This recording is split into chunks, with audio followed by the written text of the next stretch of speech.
সাধারণ এই ছোট ছোট চিংড়ি মাছ দিয়ে যে এত অসাধারণ একটা রেসিপি বানানো যায় সেটা এই ভিডিওটা না দেখলে সত্যিই মিস করবেন। তো আসসালামু আলাইকুম বন্ধুরা, কেমন আছেন সবাই?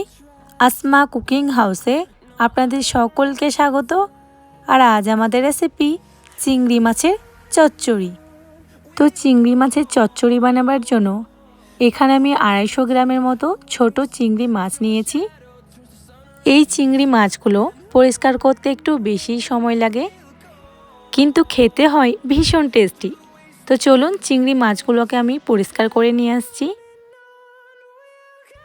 আশা করি আপনারা নিশ্চয়ই দেখতে পাচ্ছেন এখানে চিংড়ি মাছগুলোকে কিন্তু আমি খুব ভালোভাবে পরিষ্কার করে নিয়েছি।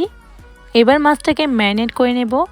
অল্প একটু হলুদের গুঁড়ো, অল্প একটু লবণ, আর কালারের জন্য দিব অল্প একটু কাশ্মীরি লঙ্কার গুঁড়ো, আর সাথে 1 চামচের মতো কাঁচা সরষে তেলও দিয়ে দেব যাতে ম্যারিনেশনটা সফট হয়। এবার হাত দিয়ে চিংড়ি মাছগুলোকে ভালোভাবে মেখে নেব। আর ভালোভাবে মাখানো হয়ে গেলে এটাকে ডাইরেক্ট ভেজে নেব। সেই জন্য চুলার মধ্যে একটা তাওয়া বসিয়ে ওর মধ্যে দিয়ে দেব অল্প একটু সরষের তেল। তেলটা গরম হয়ে আসলে ওর মধ্যে ম্যারিনেট করা চিংড়ি মাছগুলোকে দিয়ে দেব। আর চিংড়ি মাছগুলো দেওয়া হয়ে গেলে চুলার আঁচটা হাই করে 30 থেকে 40 সেকেন্ডের মতো নেড়েচেড়ে ভেজে নিতে হবে। চিংড়ি মাছ খুব একটা সময় ধরে ভাজলে হবে না, তাহলে কিন্তু চিংড়ি মাছগুলো শক্ত হয়ে যাবে। তাই চিংড়ি মাছের কালারটা যখন হালকা একটু লালচে হয়ে আসবে তখন একটা ঝাঁঝরার সাহায্যে চিংড়ি মাছগুলোকে তেলের মধ্যে থেকে উঠিয়ে নেব। এরপরে এই সাইডে নিয়েছি পেঁয়াজ। এখানে 150 গ্রামের মতো পেঁয়াজ একেবারে স্লাইস করে কেটে নিয়েছি। এরপর পেঁয়াজটাকেও ম্যারিনেট করে নেব অল্প একটু হলুদের গুঁড়ো, অল্প একটু লবণ। এখানে লবণের পরিমাণটা কম দিতে হবে, তার কারণ চিংড়ি মাছ ভাজার সময় আমি লবণ অ্যাড করেছিলাম।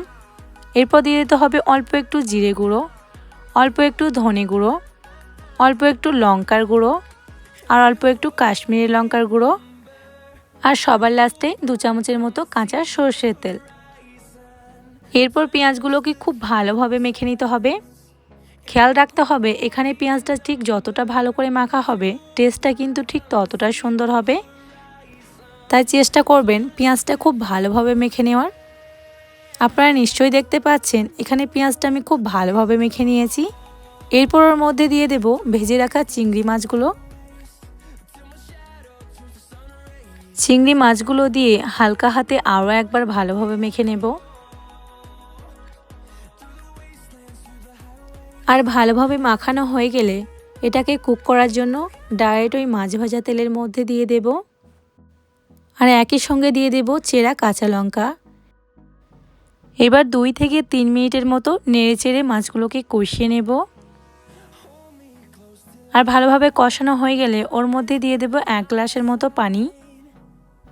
পানিটা দিয়ে সব কিছু একবার ভালোভাবে নেড়েচেড়ে মিশিয়ে নেব। মেশানো হয়ে গেলে চুলার আঁচটা হাই টু মিডিয়াম করে ঢাকা দিয়ে কুক হতে দেব প্রায় 10 মিনিটের মতো। এছাড়াও মাঝে মাঝে একবার করে ঢাকা খুলেই দেখে নিতে হবে যাতে ঝোলটা মরে তলায় না লেগে যায়। এবার চুলার আঁচটা একেবারে লোতে করে ঢাকা দিয়ে কুক হতে দেব। ফাইনালি 10 মিনিট পর ঢাকাটা খুলে নেব। তো দেখুন এখানে চিংড়ি মাছের ঝোলটাও পুরোটা শুকিয়ে গেছে, আর চিংড়ি মাছটাও খুব ভালোভাবে কুক হয়ে গেছে। এবার রান্নাটাকে ফিনিশ করে নেব বেশি করে ধনেপাতা কুচি ছড়িয়ে। তো আশা করি এই চিংড়ি মাছের চচ্চড়িটা আপনাদেরকে নিশ্চয়ই ভালো লেগেছে।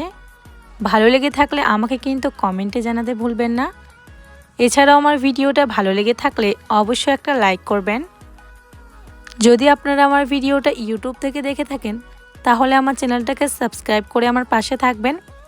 আর যদি ফেসবুক থেকে দেখে থাকেন তাহলে প্লিজ আমার পেজটাকে ফলো করে দেবেন যাতে ভিডিও আপলোড হলে সবার প্রথমে আপনার কাছে পৌঁছে যায়। তো আজকের ভিডিওটা এই পর্যন্তই। দেখা হবে নেক্সট কোনো ভিডিওতে ইনশাআল্লাহ। ততক্ষণ আপনারা ভালো থাকুন, সুস্থ থাকুন। আল্লাহ হাফেজ।